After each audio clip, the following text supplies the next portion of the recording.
Mondialisation, altermondialisme, impact sur la santé de l'alimentation et solutions. Grosse vidéo ce soir. Et donc, je vais vous livrer des informations, de grosses informations, surtout en fin de vidéo, pour ceux qui vont y rester jusqu'en fin de cette vidéo. Il faut y rester jusqu'à la fin. Je sais que parfois, il peut y avoir des urgences ici et là, et prenez ce temps-là, ça va pas faire une heure. Ça va pas faire une heure. Une heure, c'est pas une heure sur une journée, sur 24 heures, c'est pas grand-chose. Sur une semaine, c'est pas grand-chose. Sur un mois, c'est pas grand-chose non plus.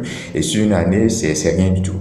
Donc, et ça fera même pas une heure, d'accord? Et je sais pas, moi, gardez peut-être de l'eau, une tasse de café, si vous n'êtes pas trop hyper tendu, et restez connecté.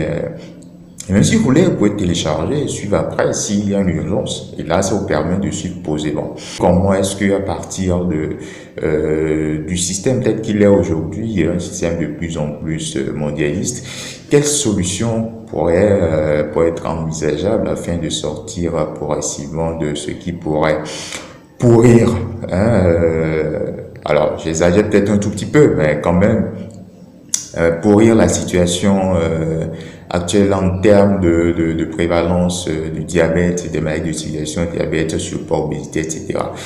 Alors donc, on va se retrouver juste après le commentaire que je vais vous présenter. On va décrypter tout cela lentement en profondeur.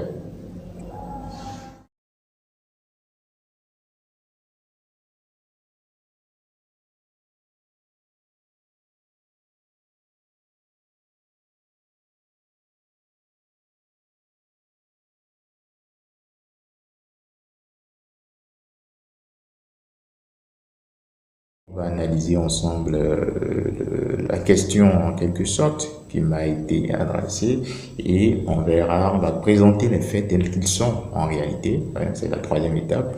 Et quatrièmement, on va voir, comprendre les causes de la situation telle qu'elle est, telle qu'elle se présente aujourd'hui. Et enfin, il faut apporter des solutions. Donc, les solutions, bien sûr, on les attend. Alors, c'est que vous avez beaucoup de choses à faire. Il y a peut-être des urgences ici et là. On va faire en sorte de ne pas rallonger trop la vidéo et d'être plus ou moins, voilà. On va pas être trop bref non plus, mais on va apporter l'essentiel dans une durée un peu plus réduite.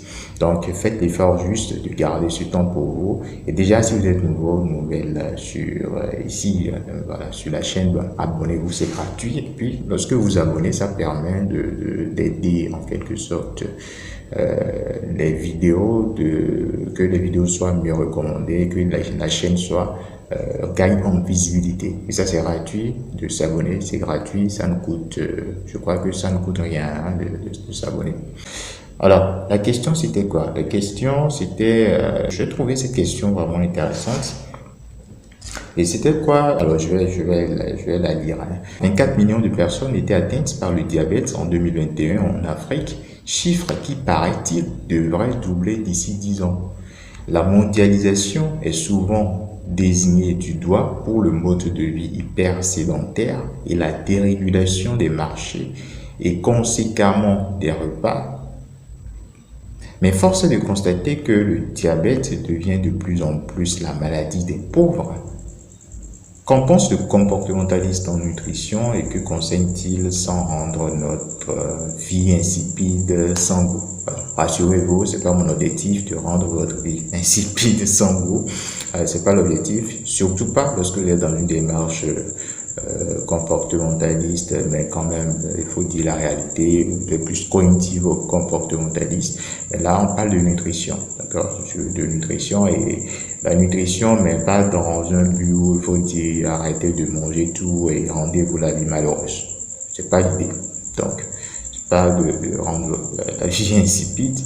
Et déjà, voilà la question telle qu'elle a été présentée. Et moi, j'aime bien analyser quand même les affirmations, les questions, parce que les mots ont leur sens. Et il faut apporter aussi parfois un peu de justesse aussi dans peut-être pour se comprendre en réalité, une sorte de reformulation pour qu'il y ait une compréhension, pour qu'on se dise voilà, on se comprend en fait d'une façon ou d'une autre. Donc 24 millions de personnes étaient atteintes par le diabète en 2021 en Afrique, chiffre qui paraît-il devrait doubler d'ici 10 ans.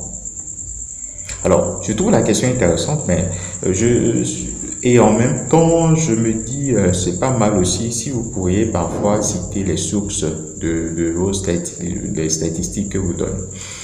Ce sera aussi intéressant, c'est juste une suggestion, ce sera intéressant d'apporter les sources lorsque vous donnez des statistiques de ce genre. Effectivement, lorsque on s'y intéresse, selon certains chiffres de l'OMS, je ne conteste pas ces 24 millions de personnes. Il y aurait environ 24 millions de personnes qui seraient atteintes par le diabète en 2021. Je ne vais pas contester ce fait-là. Et par contre, on dit, ce chiffre devrait passer à 55 millions en 2045, soit une augmentation d'environ 129%. D'accord? Donc, on passe de 24 millions de personnes diabétiques en 2021 à 55 millions de personnes diabétiques en 2045, donc une augmentation d'environ 129%. D'accord? Donc, plus que doublé en fait. Et là, c'est vrai dans les commentaires, dans 10 ans, mais là, on passe de 2021 à 2045, de 24 millions à 55 millions, une augmentation d'environ 129%. Alors, ça, c'est pour la première partie, en quelque sorte, du commentaire. Et puis, on dit la mondialisation est souvent désignée du doigt pour le mode de vie hyper sédentaire et la dérégulation des marchés, conséquemment des repas. Et ça, c'est très intéressant parce que souvent, on ne commente pas cet aspect des choses suffisamment. Alors, si la nutrition devrait consister juste à dire manger telle chose, manger ceci, ne mangez pas cela, manger moins sucré, manger moins gras, moins salé, ou calculer des calories, ou proposer des plans, des régimes type parfait ou enfin plus ou moins parfait. Je pense pas qu'il y ait de régime parfait. Mais si ça devrait consister juste à cela, on va juste s'ennuyer et puis on va pas voir l'aspect global de la chose. Parce que c'est intéressant finalement cette vision lorsque vous êtes dans une approche de coaching, mais dans une approche neurocomportementale et surtout intégrative. C'est-à-dire vous voyez ensemble globalement le système. Vous n'êtes pas juste en train de voir avec juste un aspect du truc que ce qui se passe. Et aborder cette question de mondialisation est justement intéressante. Déjà, quand on dit mondialisation, c'est quoi? C'est que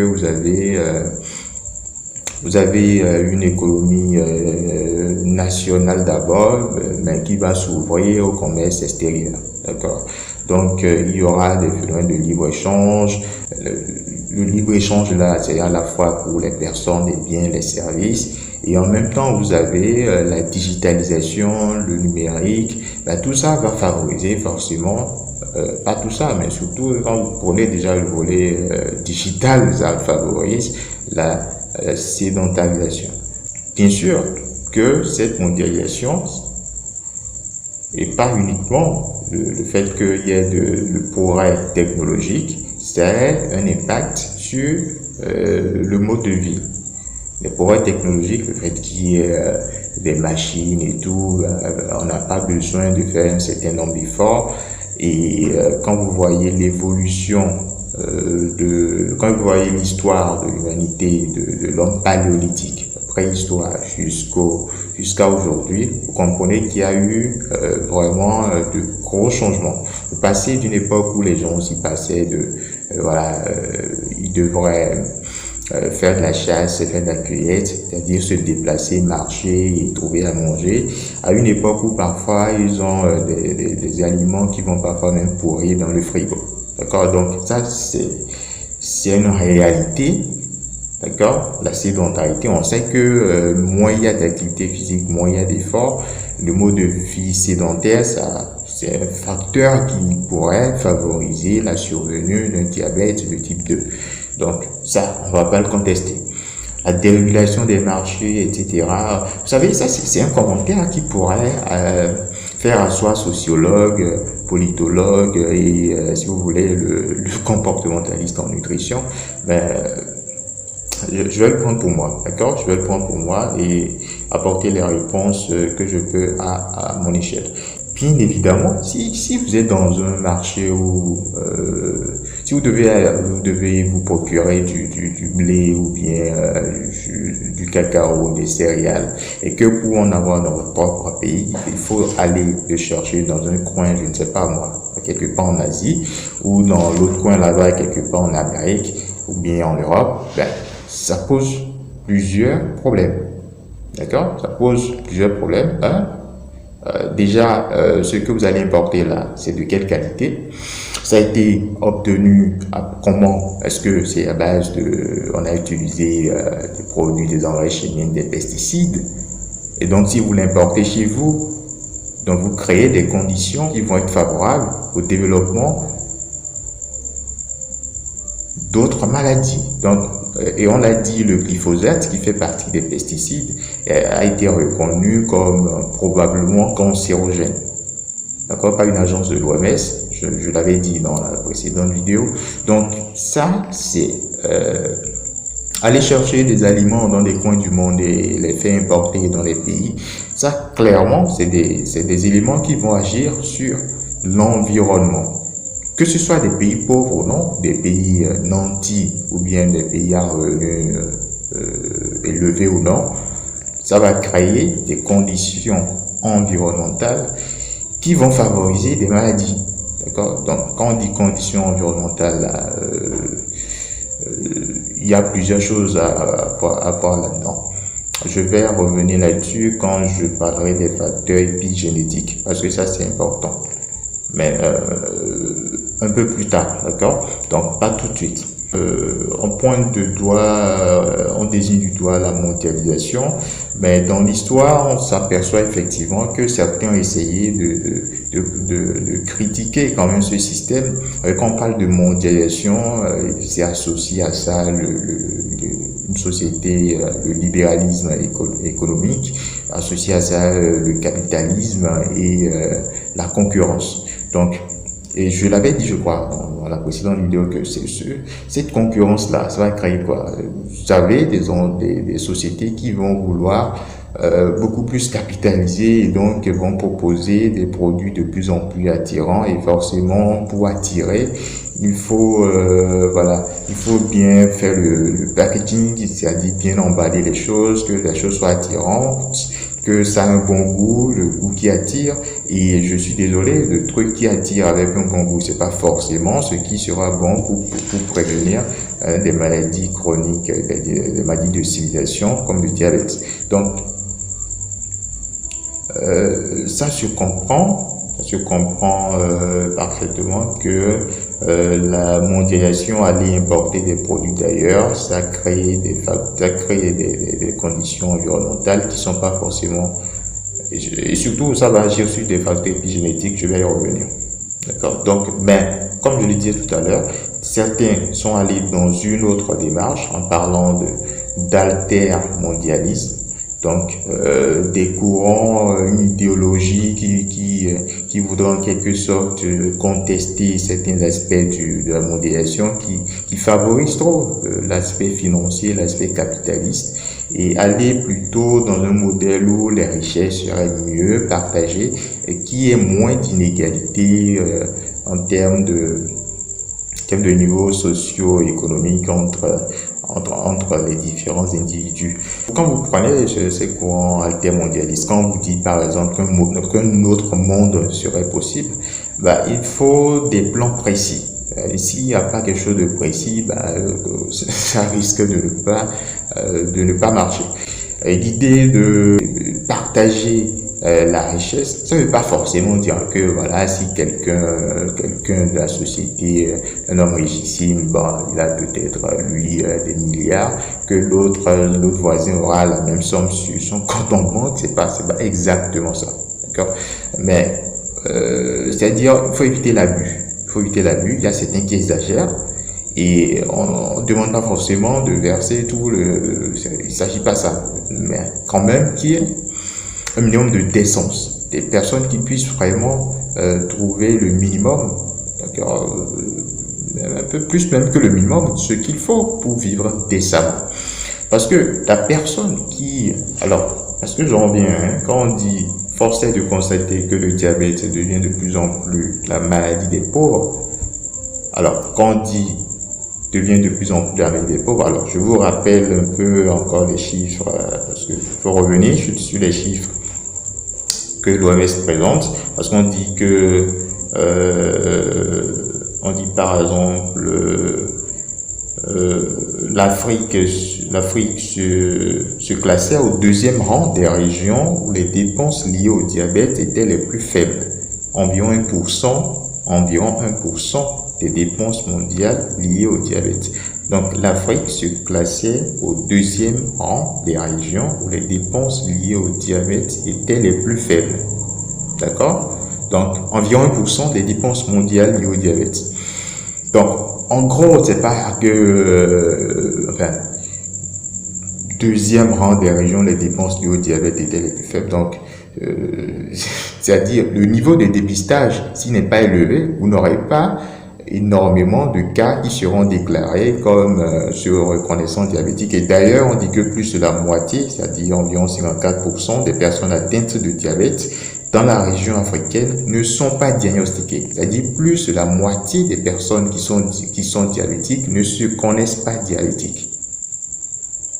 Donc, s'il n'y a pas un dépistage, s'il n'y a pas plus de dépistage, si on ne dépiste pas tôt, les gens, c'est pas même, c'est quelque chose, quand on ne dépiste pas tôt et que c'est pas les complications que ça se révèle, là, c'est encore, ça peut être dramatique. Mais si on ne dépiste pas assez, on peut pas savoir qu'il y a énormément de cas. Et dire que, par exemple, les estimations qui étaient à 24 millions de diabétiques en 2021, ça va passer jusqu'à 55 millions en 2045. Bon, d'abord, il n'y a pas de raison que ça aille jusqu'à ce chiffre-là. Il y a encore des moyens d'agir. Il y a des moyens d'agir parce que de 2021 à 2045, je pense qu'il y a environ 24 ans. C'est bien ça. Si je fais bien le calcul, il y a 24 ans.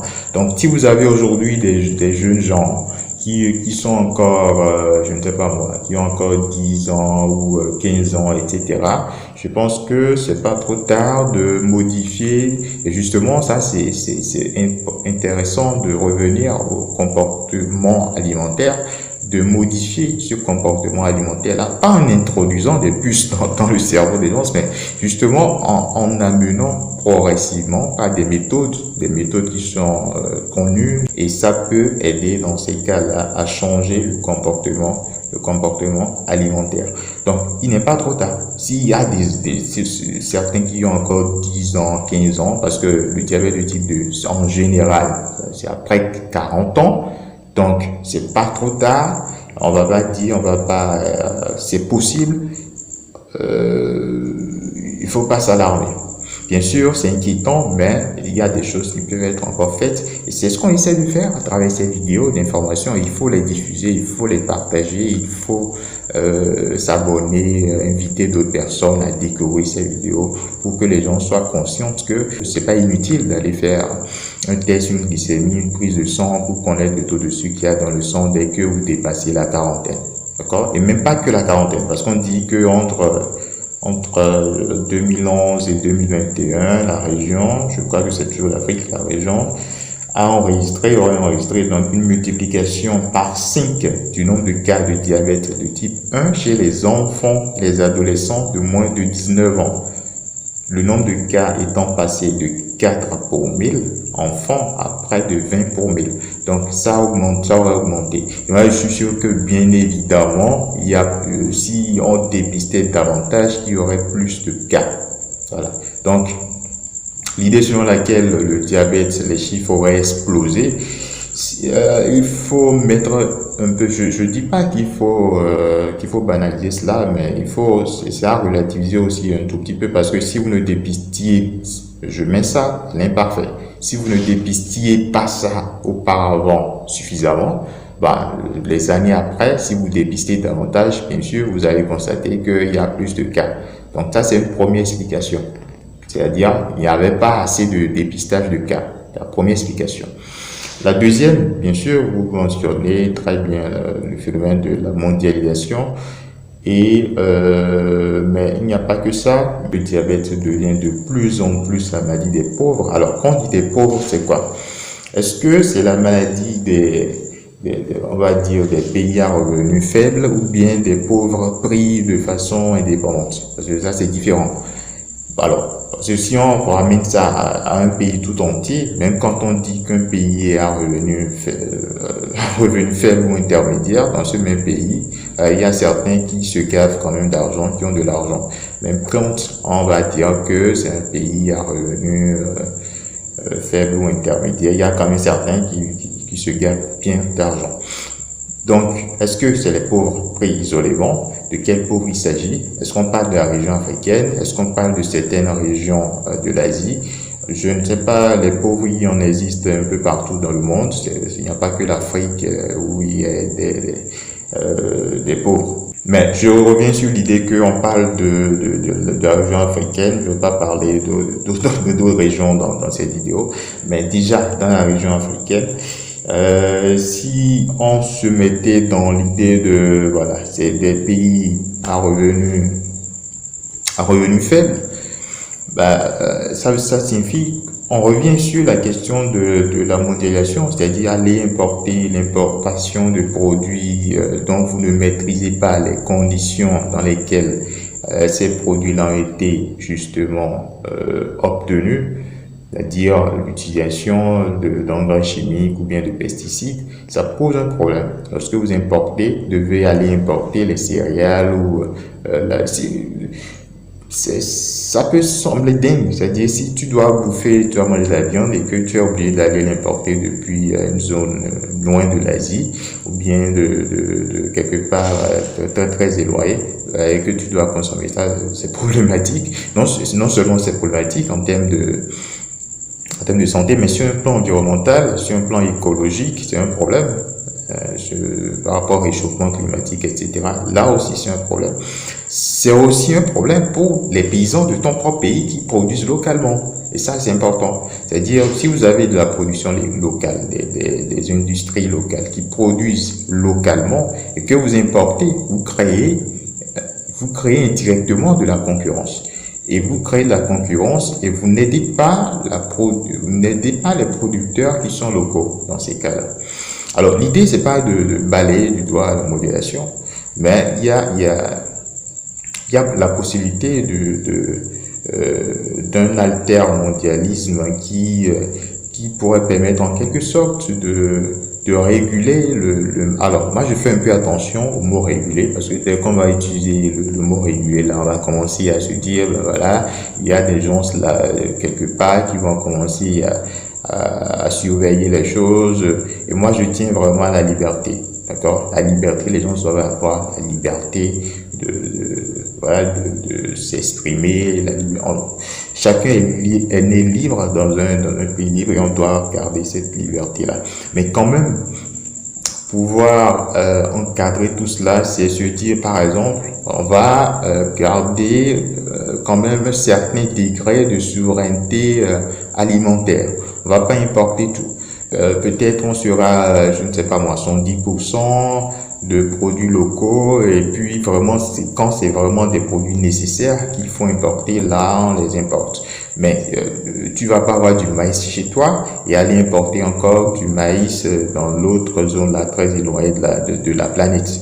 Donc là, c'est problématique. Tu ne vas pas importer des produits génétiquement modifiés de l'autre coin de la planète, alors que tu as des produits naturels chez toi ou que tu as la possibilité de les fabriquer. Alors quand les gens disent que voilà, la population africaine augmente de façon drastique, excusez-moi, même si dans les chiffres, dans les statistiques, je crois qu'on est autour des 8 milliards d'êtres humains sur Terre, mais même si on s'intéresse à cet aspect-là, mais vous prenez l'Afrique, rien que le Bénin, vous faites un voyage du sud vers le nord, ben, il y a plusieurs zones qui sont inhabitées. Il y a de la brousse un peu partout lorsque vous faites, pas un peu partout, mais quand vous faites le voyage, vous constatez nettement qu'il y a encore des régions qui pourraient être occupées, qui pourraient être exploités pour favoriser l'agriculture locale et participer justement à cette souveraineté alimentaire. Ne pas être obligé d'aller importer un peu partout. Et c'est intéressant parce que lorsque vous soutenez cette pratique agricole locale, que vous développez l'agriculture locale pour faciliter la souveraineté alimentaire, bah, vous allez recruter des gens, des jeunes qui sont peut-être à la besoin de job, de travail que vous allez payer. Et non seulement ça aide à régler le problème de chômage, et de deux, vous favorisez la souveraineté alimentaire, et de trois, vous réduisez le réchauffement climatique. Et voilà, qu'est-ce qu'il y a de mieux? Alors, je ne dis pas de ne pas, quand c'est nécessaire, s'il y a des produits nécessaires qu'il faut importer, on va dire que le pays va se recroqueviller sur lui-même et ne plus rien importer du tout. Mais il faut peut-être un pourcentage, se dit du 80%, 20% ou 110%, 20%, 30%, mais pas être dans une course, pas être dans une politique où on importe à tous azimuts. Donc là, ça pose un réel problème. Et puis, désolé, aujourd'hui, le problème aussi, c'est quoi? C'est que vous avez plusieurs dirigeants dans plusieurs pays. Alors ça, c'est juste une parenthèse, hein, mais qui, en fait, ils dirigent plus vraiment complètement, ils n'ont pas toute la main sur la gestion. Ils sont en quelque sorte, je ne vais pas dire soumis, mais quelque part, un tout petit peu, en tout cas, un tout petit peu, c'est à définir en fonction de quel pourcentage, mais soumis dans une certaine mesure à des politiques extérieures. Parce que vous faites des partenariats où parfois, vous avez des pays qui sont endettés et il faut pas vivre dans un monde faut pas croire qu'on est dans un monde de bisounours. C'est-à-dire, lorsque vous faites des partenariats, que vous allez vous endetter envers, vous prenez des dettes et puis que vous avez des partenariats, bah, c'est du donnant-donnant. Donc, au bout d'un moment donné, vous avez l'autre qui va se dire, bah, si tu veux telle chose, bah, qu'est-ce que tu es prêt à donner en échange, ou est-ce que tu es prêt à appliquer un certain nombre de lois qu'on va te dicter. Et ça suffit pas, ça c'est plus des choses cachées. Même prenez l'Union européenne et les pays européens, ça c'est des trucs qui se passent, c'est pas vraiment caché. Et que dire des pays, de certains pays africains. D'accord? Donc, après, les gens ils sont surpris de voir que leurs dirigeants, pendant leur campagne électorale, ils promettent plein de trucs. Dès qu'ils sont au sommet, qu'ils sont élus, bah, on a l'impression qu'ils changent de politique.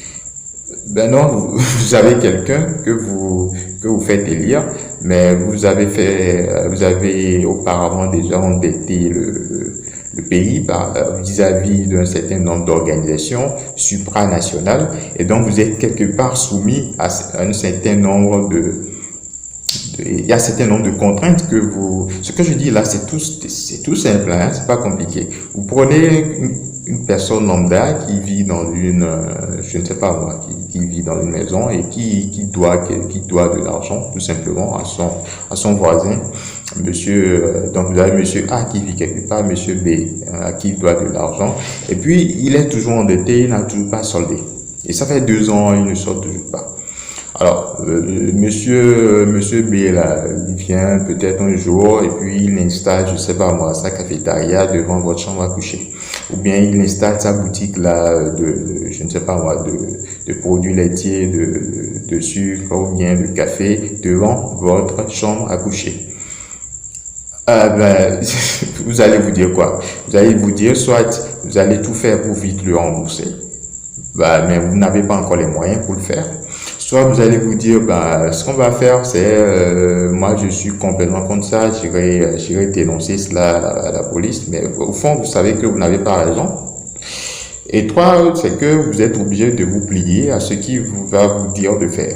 Donc, c'est ça, la réalité. Vous êtes obligé, parfois, de vous plier à ce qu'il va vous dire de faire.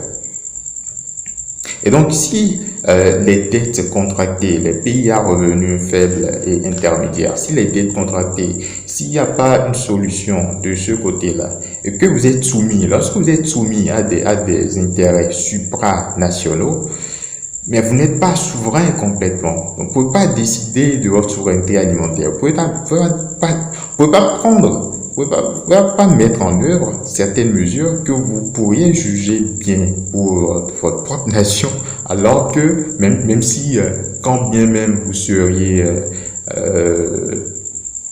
engagé à ce que les choses se passent bien. D'accord? Donc, tant que vous êtes soumis à des intérêts supranationaux, ça pose déjà un problème. Ça pose un problème. Et puis la mondialisation, au fond, on n'est pas obligé d'être dans une vision hyper mondialiste, c'est-à-dire les pays peuvent toujours avoir des partenariats entre les pays sont pas obligés de s'enfermer, mais la mondialisation orchestrée, voulue, fabriquée, où on fait en sorte que ça survienne. Et puis vous n'avez rien vu par rapport à la mondialisation, pas encore. C'est-à-dire rien, bon, enfin, vous y êtes déjà dedans, mais je crois qu'il y a beaucoup de personnes qui dorment encore, ils ne comprennent pas encore qu'ils sont dedans et que les choses se produisent, alors peut-être un peu plus de façon accélérée dans les pays occidentaux européens. Mais quand on va commencer à vous imposer une monnaie numérique, une carte d'identité numérique où tout sera traçable, ou lorsque vous achetez quelque chose, on sait que vous avez acheté tel truc, ou vos dossiers, vos pièces, la personne que vous êtes, et que votre liberté en quelque sorte est... parce que moi je me dis ça, c'est important de ne pas entraver la liberté des gens, la vie privée des gens, la vie privée. Ouais, d'accord? Respecter la vie privée. L'autre explication dont j'ai pas encore parlé, bien sûr, il y a les facteurs épigénétiques.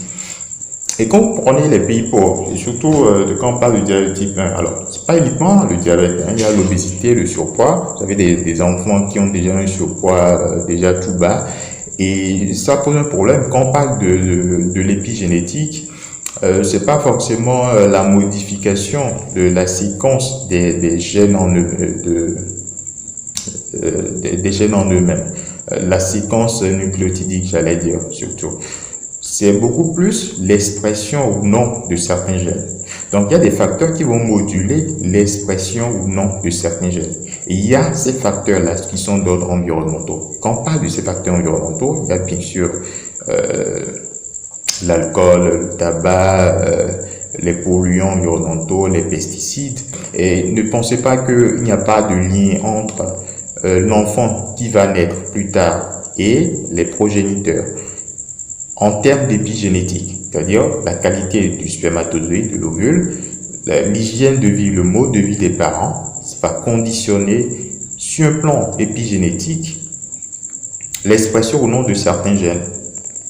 Chez l'enfant destiné à naître plus tard. Et plus tard, bien sûr, l'existence ou non d'un diabète ou pas, ou d'un surpoids ou pas. Donc, il y a les facteurs épigénétiques aussi qu'il faut prendre en compte dans ce cas-là. Donc, ça, c'est pour comprendre un peu les causes de la situation telles qu'elles sont. Maintenant, on a beau dire tout cela, il faut apporter des solutions. Mais brièvement, franchement, les dirigeants, le haut dirigeant là, moi, la politique, c'est pas un truc qui m'intéresse, ça m'intéresse pas au fond. Mais franchement, écoutez, et là, c'est du sérieux. Pas que je suis contre quelqu'un, ou pas du tout, mais écoutez, le Bénin,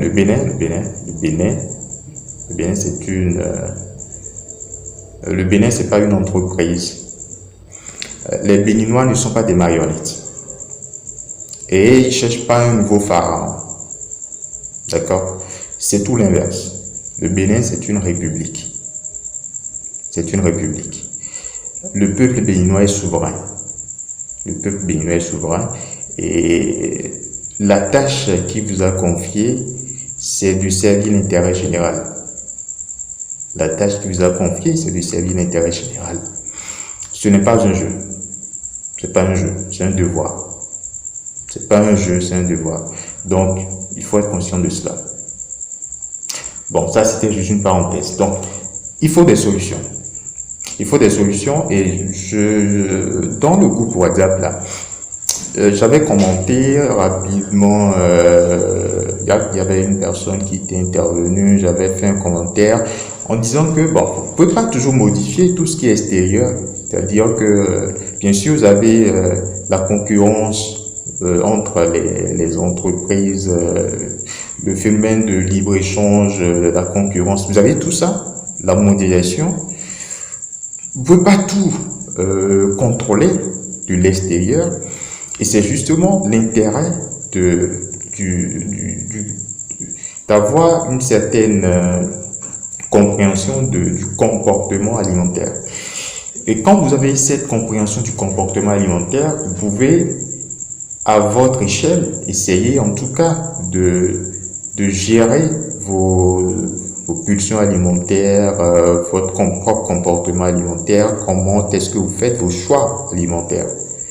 La nutrition doit dépasser ce niveau je parle en cette qualité plutôt dans une démarche de coaching, hein, pas dans une démarche de diététicien classique où on dit mange ça et ça, mais dans une démarche de coaching en nutrition sur un modèle comportementaliste. Ça, je crois que vous l'avez compris.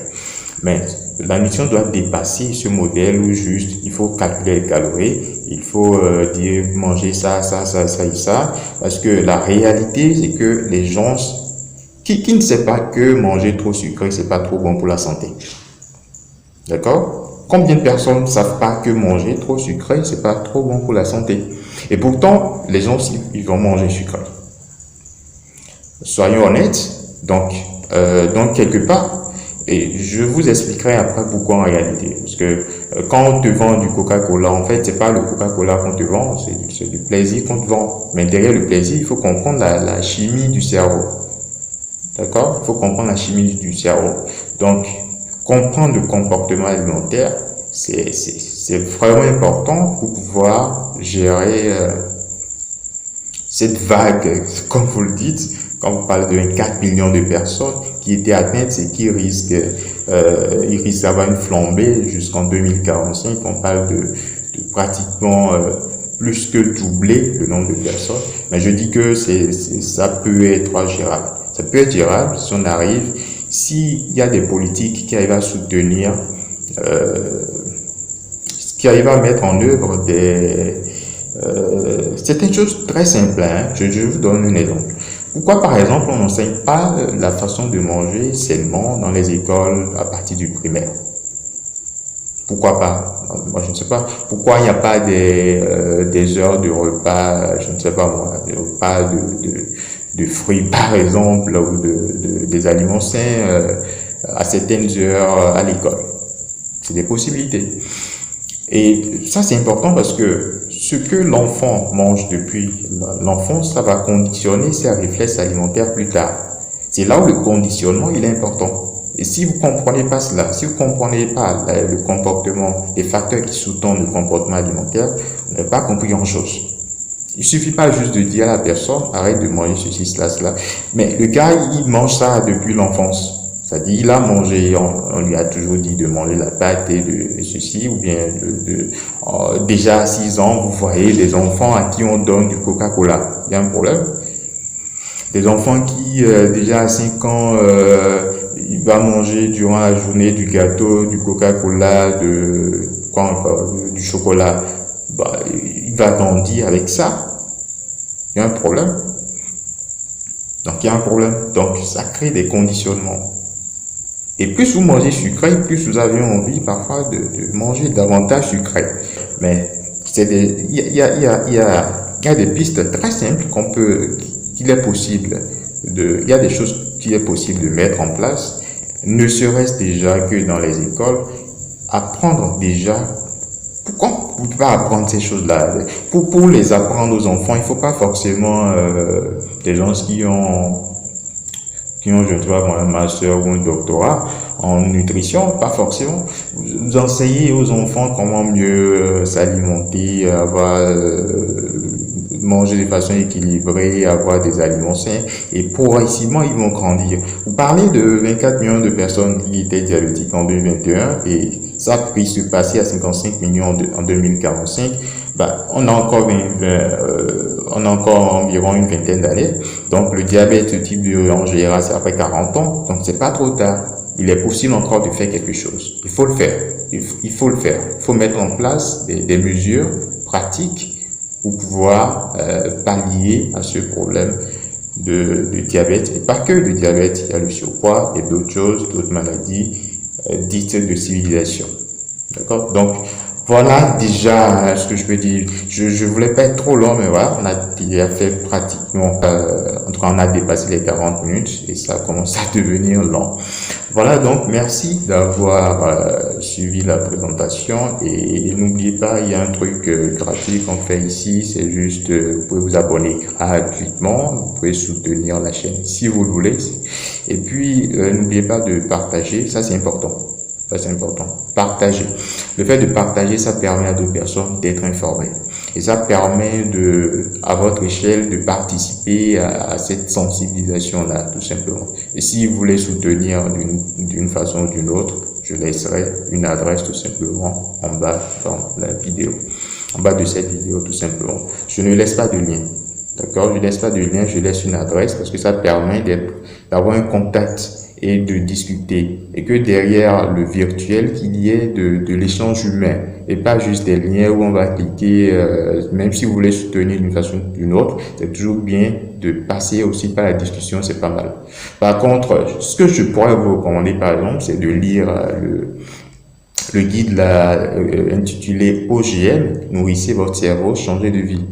OGM, Nourrissez votre cerveau, changez de vie. Soit vous passez par, si je laisse un lien là, sur la vidéo, mais sinon, vous tapez dans votre barre de recherche, OGM, Nourrissez votre cerveau, changez de vie. Vous pouvez ajouter, si vous voulez, Sanni, Docteur Sanni, ou bien ce que vous voulez, pour tomber sur la bonne page, ou bien vous ajoutez librairie, CTAD, ça c'est un truc local, béninois, et ça vous permet d'avoir accès au guide.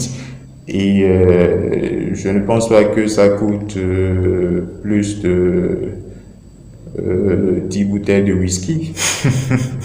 D'accord, donc voilà. Portez-vous bien, n'oubliez pas de vous abonner, partagez la vidéo, portez-vous bien, et puis on va se dire peut-être à bientôt.